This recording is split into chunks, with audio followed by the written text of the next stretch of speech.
If you look at the Nifty charts, you can see the trend line at the top is clearly visible. It's going to be a major thing, and it's a consolidation surrounding a small cup and big cup before that, and it's a breakout waiting to happen. And the 50% Fibonacci extension is where the target is going to be. That's somewhere near the 25,850 nearby zones, and that's where the Nifty is. That's also in confluence with the trend line channel, and there is a small parallel channel at the top end.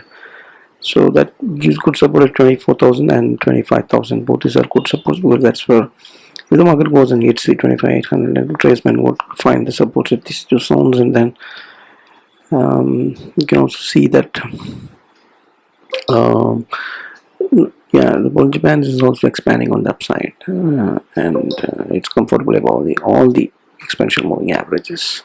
Things will be a little more clear with the hourly charts. If you see, you can clearly see that smaller cup and the bigger cup breakouts are consistently happening, and it's likely that it will head upside towards the top of the parallel channel that I talked about, right? And that's parallel channel is almost in confluence with the trend line channel on the upside. Now, if you look at the Banknifty charts, you can see this trend line channel that's come down. So that has already broken out of that, and then it formed an inverted head and shoulder there, right at this consolidation zone, and then that broke out, and then nearly as much as height of this small inverted head and shoulder. Hourly channel will tell that better.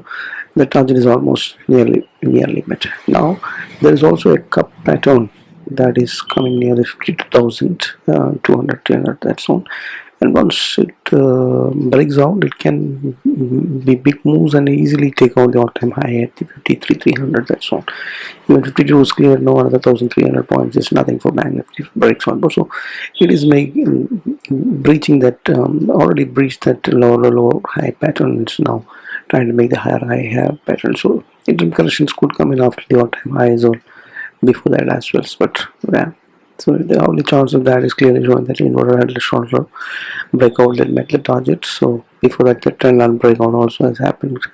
So that's Banknifty clearly seemed to be catching up and then moving upside to make the all-time high. So once the Banknifty makes the all-time highs, then that big move, if it is reflected on Nifty, would be really easily be taking 26,000. No, that's what you can see. Once again, if you go and look back, and if you can clearly see that target is with Fibonacci extension zones at the 25,800 zones, right? It's a consolidation record. That's all. Thank you.